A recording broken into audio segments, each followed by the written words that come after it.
Elle est entre deux emplois, a dit maman aux parents. Ma sœur a chuchoté, probablement pour toujours. J'ai aidé à dresser la table en silence. Les assiettes en porcelaine étaient fraîches sous le bout de mes doigts tandis que je les disposais avec soin autour de la table à manger en acajou de mes parents. Depuis l'embrasure de la porte de la cuisine, j'entendais la voix de maman avec cette intonation particulière. Celle qu'elle réservait pour expliquer les déceptions.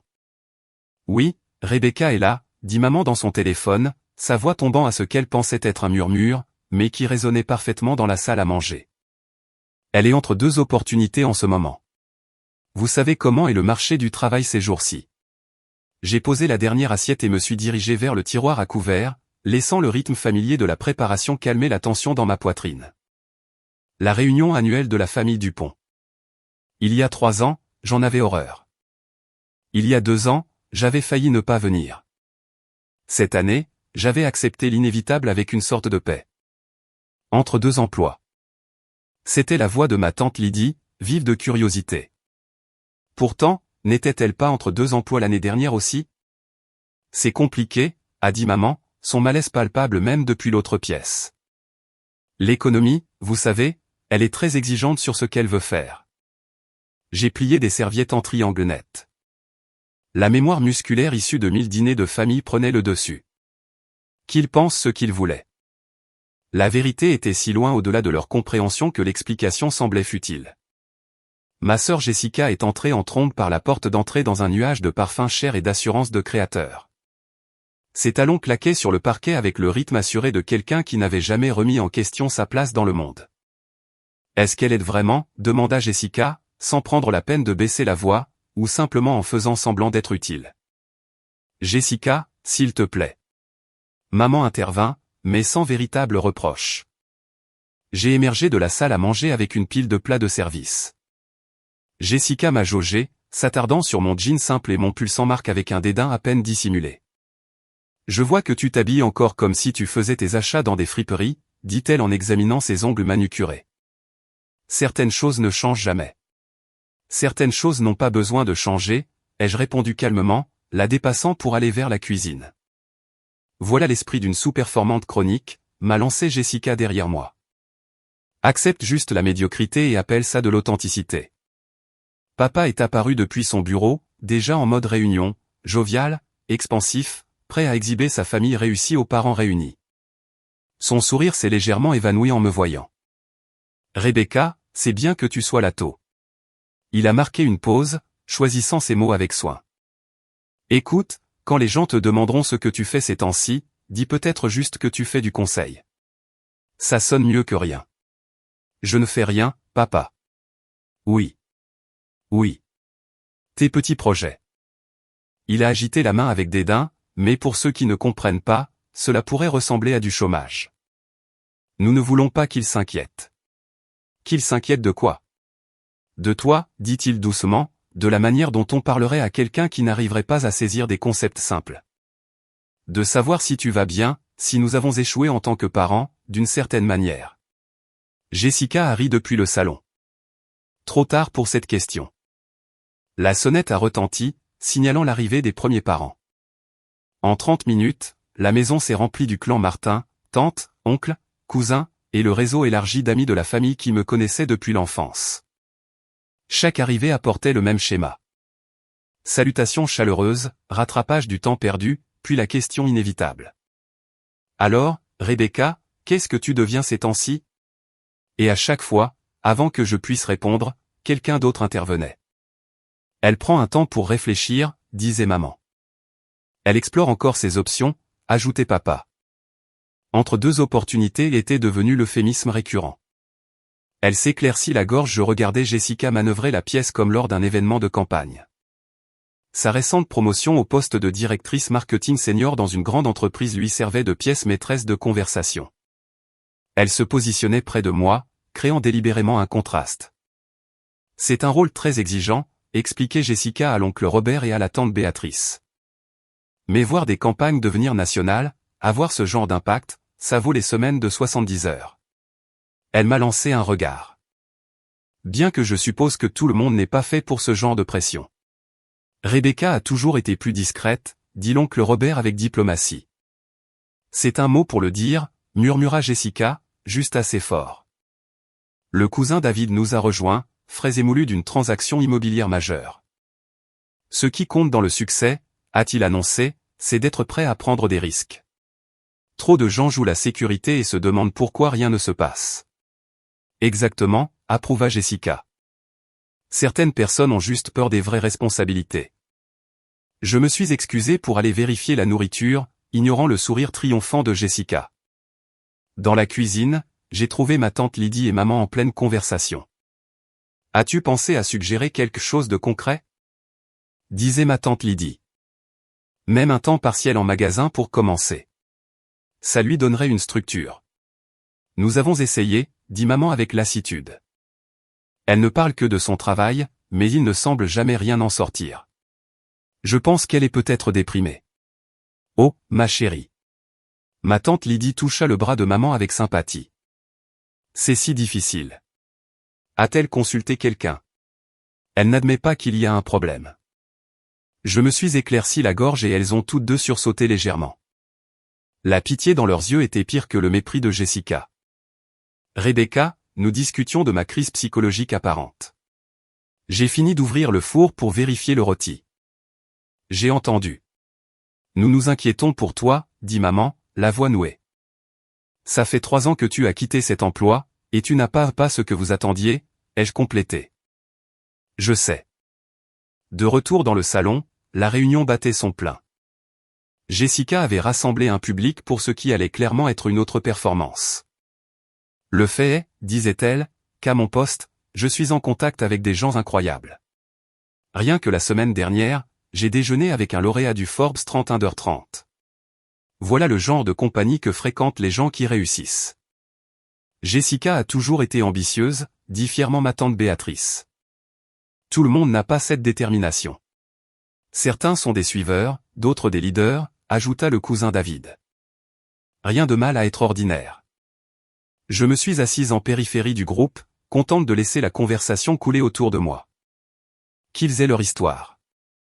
Qu'est-ce que cela me coûtait vraiment d'être leur récit d'avertissement? Où travaille Rebecca maintenant? Demanda l'oncle Jacques, qui venait d'arriver. La pièce se tut un instant. Le sourire de Jessica devint acéré.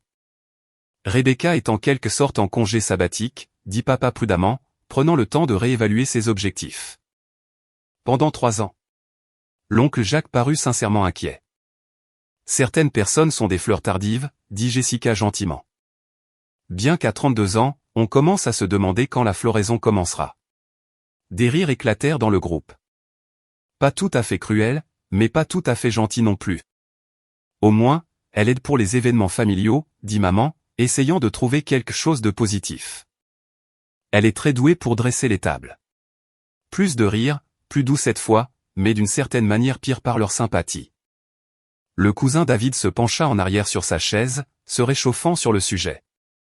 Vous savez quel est le problème de Rebecca? Pas de vision. Le succès exige de voir la situation dans son ensemble, de prendre des risques stratégiques. Certaines personnes pensent trop petit ou ne pensent pas du tout à leur carrière, ajouta Jessica. Certaines personnes se contentent d'exister. Rien de mal à vivre simplement, proposa ma tante Lydie. Mais cela ressemblait à une consolation pour un diagnostic terminal. La conversation passa à autre chose, mais le mal était fait. J'étais l'échec familial officiel, le récit d'avertissement, la preuve que le potentiel ne garantissait pas les résultats. Ils m'avaient attribué ce rôle, et rien de ce que je pouvais dire ne changerait le récit qu'ils avaient construit. Le dîner fut annoncé, et nous nous sommes tous dirigés vers la salle à manger, la même pièce où j'avais disposé ces assiettes des heures auparavant. Je me suis retrouvé assise entre la tante Béatrice et l'oncle Robert, qui tous deux me traitèrent avec la gentillesse prudente réservée aux êtres fragiles. Alors, Rebecca, dit l'oncle Robert alors que nous passions les plats. Que faites-vous de votre temps ces jours-ci? Hobby, intérêt. Je travaille, en fait, ricana Jessica de l'autre côté de la table. Sur quoi? Tes projets imaginaires? Je fais du conseil, dis-je simplement. Du conseil? Jessica étira le mot de manière moqueuse. Sur quoi exactement? Comment éviter l'emploi? Jessica, intervint papa, mais son ton manquait de conviction. Non, Je suis sérieuse, continua Jessica. Si Rebecca travaille, pourquoi n'en parle-t-elle jamais? Pourquoi n'y a-t-il pas de carte de visite, pas de site web, aucune preuve de cette carrière mystérieuse? Certains travaux n'ont pas besoin d'un marketing tape à accent grave-l'œil, dis-je doucement. Un prétexte pratique. Jessica se tourna vers la table en général. N'est-ce pas ce que disent tous les chômeurs? Qu'ils font du conseil ou qu'ils sont entre deux opportunités? C'est un code pour « j'ai abandonné ». Cela semble dur, dit la tante Béatrice. Mais elle me regardait à nouveau avec cette expression de pitié. Est-ce dur de dire la vérité, rétorqua Jessica. La table devint silencieuse. Tous les regards se tournèrent vers moi, attendant une défense, un effondrement, quelque chose. J'ai pris une gorgée d'eau. Puis-je avoir des pommes de terre, s'il vous plaît? Jessica leva les mains au ciel. Vous voyez, c'est ça que je veux dire. Aucune ambition, aucune combativité, rien. Papa changea de sujet pour parler du nouveau bateau de l'oncle Jacques, et le dîner continua avec une normalité forcée. Mais j'étais catégorisé maintenant, officiellement classé sous la rubrique préoccupation familiale avec un côté enfant décevant. Après le dîner, pendant que je débarrassais les assiettes, j'ai surpris le cousin David parlant à un groupe dans le salon. L'économie est dure, bien sûr, disait-il, mais les gagnants trouvent une solution. Ils réseautent, ils se donnent du mal, ils font bouger les choses. Les gens qui échouent sont ceux qui abandonnent et trouvent des excuses. Rebecca ne trouve même plus d'excuses, ajouta Jessica. Elle a juste accepté d'être une perdante. N'utilise pas ce mot, dit maman, mais faiblement. Je chargeais le lave-vaisselle méthodiquement, laissant les voix s'estomper en bruit de fond. Ils avaient besoin de ce récit. Jessica avait besoin d'être la fille qui réussissait. Mes parents avaient besoin d'expliquer leur confusion à mon sujet. La famille élargie avait besoin d'un récit d'avertissement pour leurs propres enfants. Ce dont ils n'avaient pas besoin, c'était de la vérité. Ma tante Béatrice m'a trouvé dans la cuisine, le visage plissé d'inquiétude. Rebecca, chérie, on peut parler? Bien sûr. Je veux que tu saches que nous ne te jugeons pas. La famille est la famille, qu'on réussisse ou non. J'apprécie cela, mais je m'inquiète. Elle m'a pris la main. Tu es si isolé. Pas de carrière, pas de vie sociale que nous puissions voir. Ce n'est pas sain. As-tu pensé à parler à quelqu'un? Il y a des thérapeutes spécialisés dans. Je vais bien, tante Béatrice. Vraiment. Mais tu ne vas pas bien, ma puce. Tu n'es pas bien. Tu es seule et sans emploi et tu te caches du monde. Ses yeux se remplirent de larmes. Avant que je puisse répondre, ma tante Lydie s'est précipitée dans la cuisine, le visage rouge d'excitation. Allumez la télé, a-t-elle quasiment crié. Salon, maintenant. Tout le monde. L'urgence dans sa voix nous a toutes tirés vers le salon.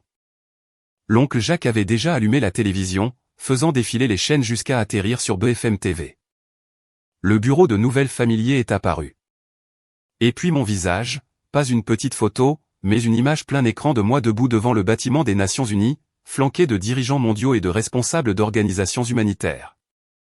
Réalisation sans précédent, disait le présentateur. À seulement 32 ans, Dr Rebecca Moreau a révolutionné l'infrastructure de santé mondiale dans les nations en développement, créant des systèmes durables qui ont fourni de l'eau potable et un accès médical à plus de 50 millions de personnes sur 3 continents. La pièce devint complètement silencieuse. L'écran passa à des images que je reconnaissais d'il y a 6 mois, l'inauguration de l'installation de traitement de l'eau en Afrique subsaharienne qui avait pris 2 ans à développer et à mettre en œuvre. Son approche innovante, poursuivit le présentateur, combine une technologie de filtration avancée avec des programmes de maintenance dirigés par la communauté, assurant une durabilité à long terme sans créer de dépendance à l'aide étrangère. Une autre image apparut, moi serrant la main du secrétaire général de l'ONU.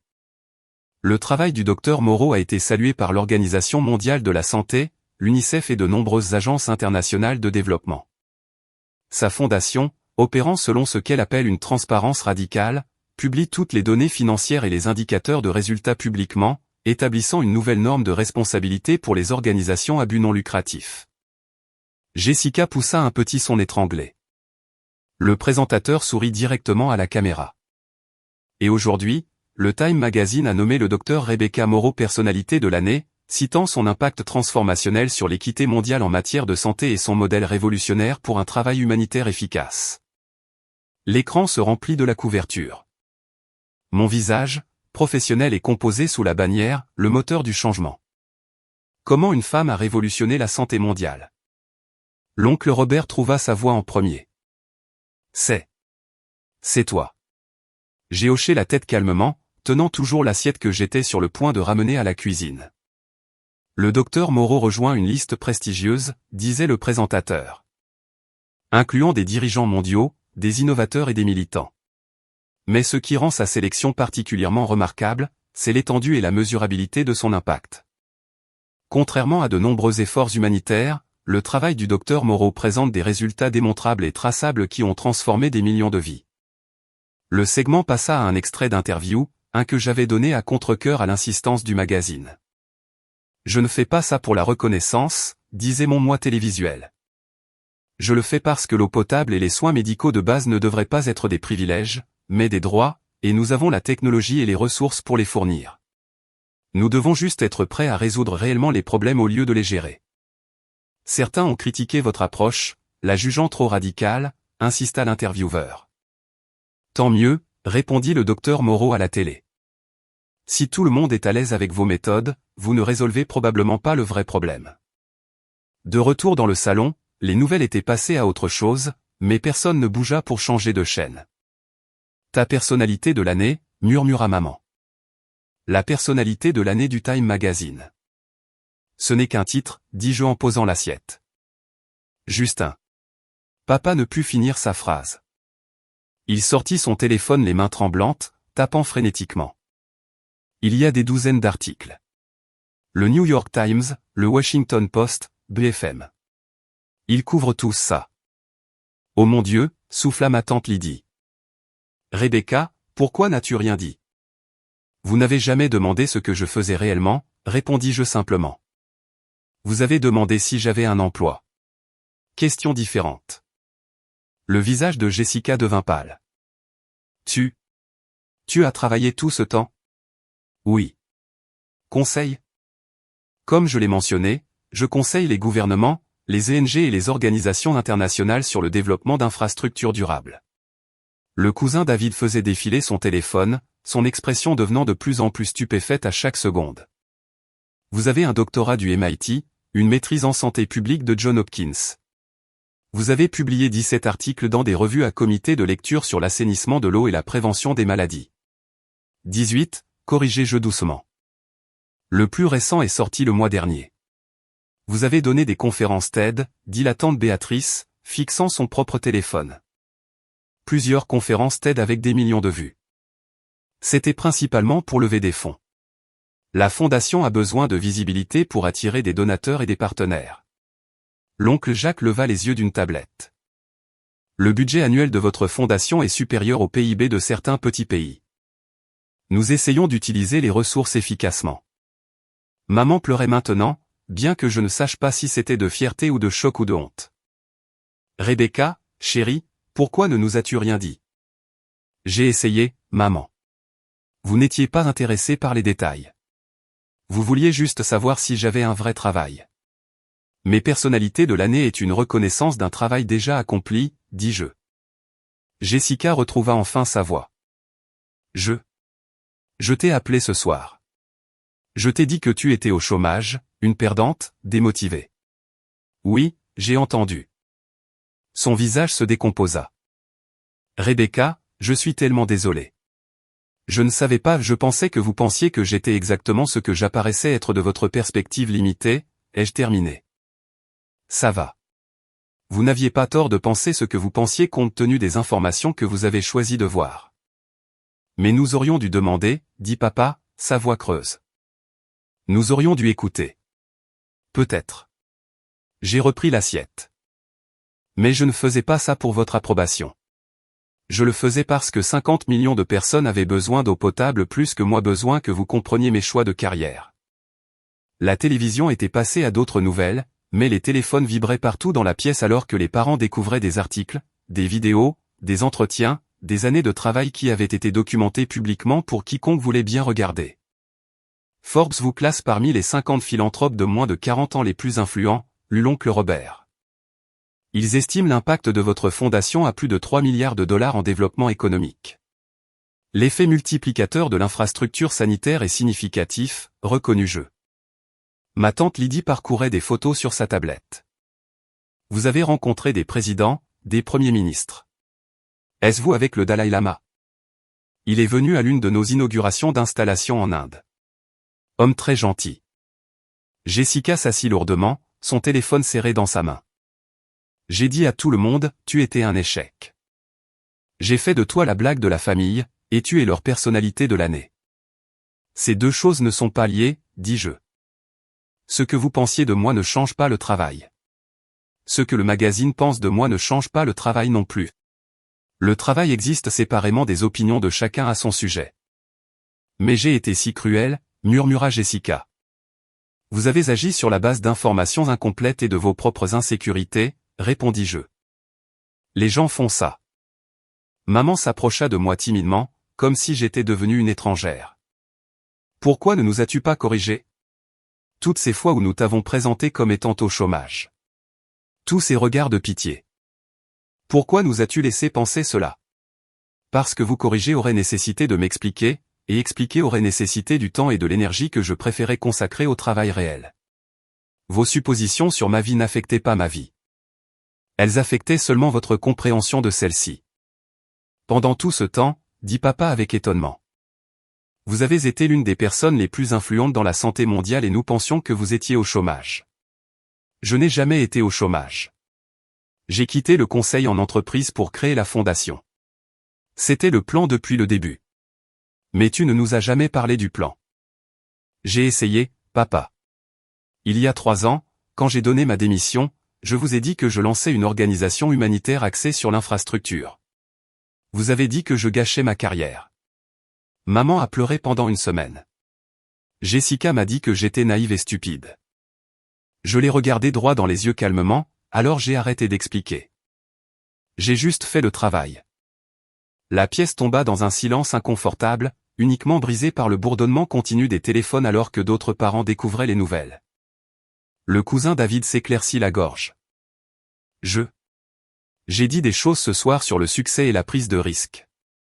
Et vous n'aviez pas tort, l'interrompis-je. Le succès exige des risques. J'ai tout risqué. Mes économies, ma réputation, les relations avec des gens qui ne pouvaient pas comprendre ce choix. Ce sont des risques stratégiques basés sur une évaluation minutieuse. Vous aviez raison sur ce principe, même si vous l'avez mal appliqué à mon cas. J'ai dit que tu étais ordinaire, dit-il doucement. Peut-être que je le suis. 50 millions de personnes ont accès à l'eau potable, non pas parce que je suis extraordinaire, mais parce que la solution était simple. Nous avions juste besoin de quelqu'un prêt à la mettre en œuvre sans se laisser distraire par l'ego ou la politique. L'oncle Jacques lisait toujours des articles. Ils disent que vous gagnerez probablement le prix Nobel de la paix l'année prochaine. De nombreux experts m'ont mentionné comme favorite. Les comités de prix prennent leurs propres décisions, dis-je.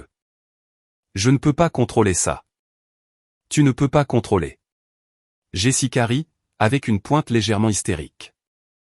Rebecca, tu vas gagner un prix Nobel et tu agis comme si ce n'était pas grave. C'est grave pour le comité Nobel. Pour moi, c'est une distraction du travail. J'ai fait un geste autour de la pièce comme ceci. Toute cette soirée a porté sur votre perception du succès par rapport à la réalité. Mais la réalité est la même, que vous la compreniez ou non. 50 millions de personnes ont vu leur vie s'améliorer. Cela s'est produit indépendamment de ce que vous pensiez de moi. Mais nous aurions dû le savoir, insista maman, les larmes coulant librement maintenant. Nous sommes ta famille. Nous aurions dû te soutenir. Vous avez soutenu la version de moi que vous pouviez comprendre, répondis-je. Je ne vous en veux pas pour ça. Comprendre exige de l'intérêt et des efforts, et vous n'étiez pas intéressé par les détails du travail de développement international. Vous vouliez que j'aie une carrière reconnaissable. Quand je n'en ai pas eu, vous m'avez catalogué comme ayant échoué et être passé à autre chose. La tante Béatrice pleurait aussi maintenant.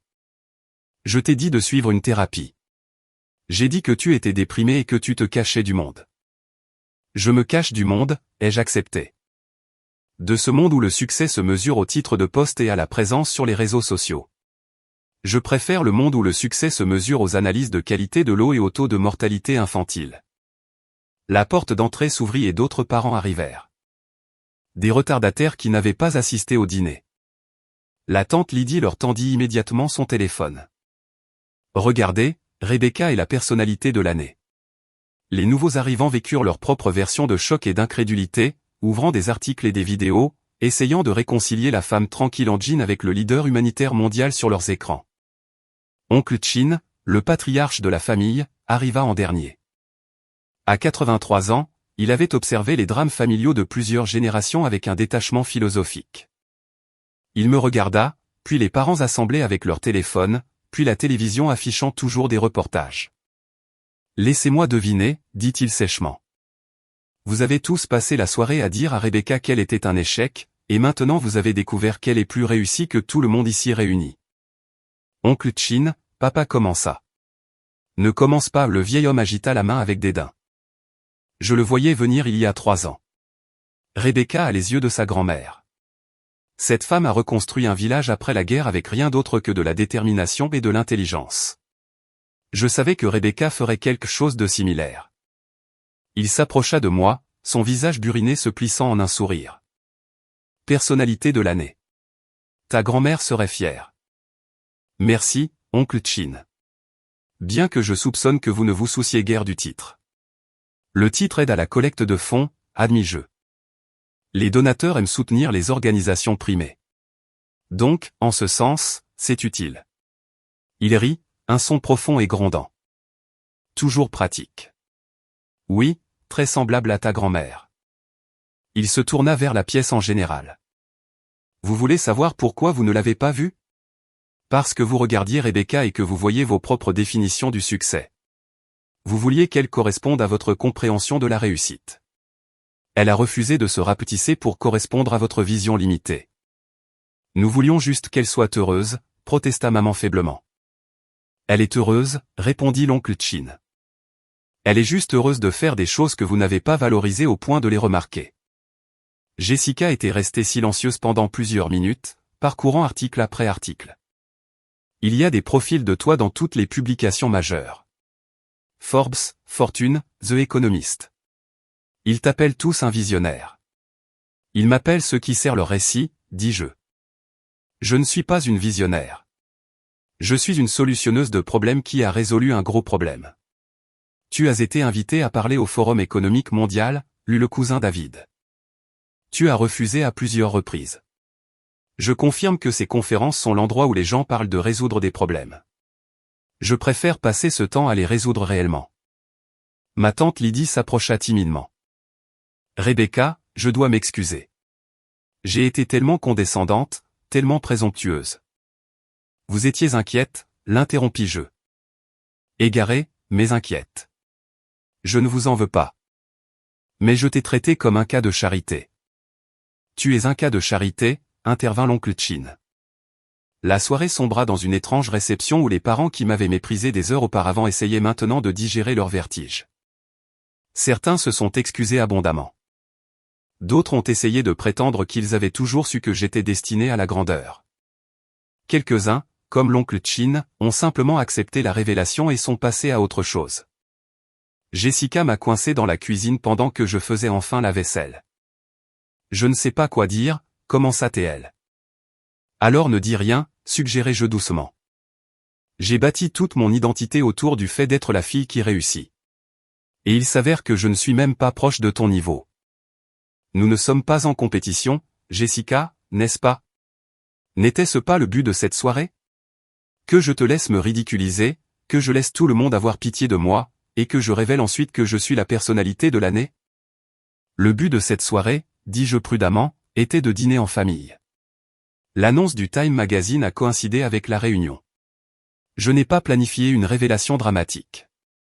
Mais tu aurais pu nous le dire avant. Tu aurais pu empêcher tout ça.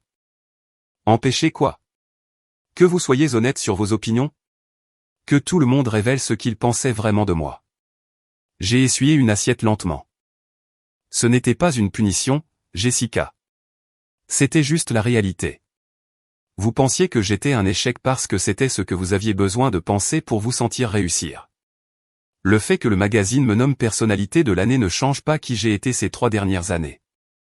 Cela change juste votre perception. Elle pleurait maintenant, le maquillage coulant. Je suis tellement honteuse. Ne le sois pas, sois curieuse à la place. Je lui ai tendu un torchon. Sois curieuse de savoir pourquoi tu avais besoin que je sois moins que toi. Sois curieuse de ce que signifie réellement le succès au-delà des titres et des salaires. Sois curieuse de ce que tu pourrais manquer lorsque tu juges les gens sur les apparences. Comment peux-tu être si calme à ce sujet? Parce que je savais qui j'étais avant ce soir et je saurai qui je suis demain. La validation externe ne change rien à cela. Je lui ai lancé un regard. Est-ce que ça te change, toi? Elle réfléchit. Je ne sais pas. Peut-être que ça devrait. Plus tard, alors que la réunion touchait à sa fin, divers parents m'ont approché avec des demandes. Pourrais-je les faire entrer à des événements exclusifs, les présenter à des gens importants, les aider pour leur cause? J'ai décliné poliment, offrant les contacts de la fondation pour les intérêts caritatifs légitimes, mais maintenant des limites fermes. Maman m'a trouvé en train de mettre mon manteau pour partir. Ne pars pas encore, supplia-t-elle. Nous devons en parler correctement. Nous venons de le faire pendant 3 heures, mais je ne comprends toujours pas. Pourquoi nous cacher cela? Je ne l'ai pas caché, maman. Tout était une information publique. De multiples articles, des discours, le site web de la fondation. Tout était là pour quiconque voulait regarder. Vous n'avez juste jamais regardé parce que vous aviez déjà décidé quelle était mon histoire. Ce n'est pas juste. C'est tout à fait juste, dis-je, sans méchanceté. Vous vouliez que j'aie une carrière conventionnelle dont vous pourriez vous vanter auprès des parents. Quand j'ai choisi différemment, vous avez cessé d'écouter. Vous n'êtes pas inhabituel dans ça. La plupart des gens font la même chose. Papa nous a rejoints dans le hall d'entrée. Qu'est-ce qui se passe maintenant?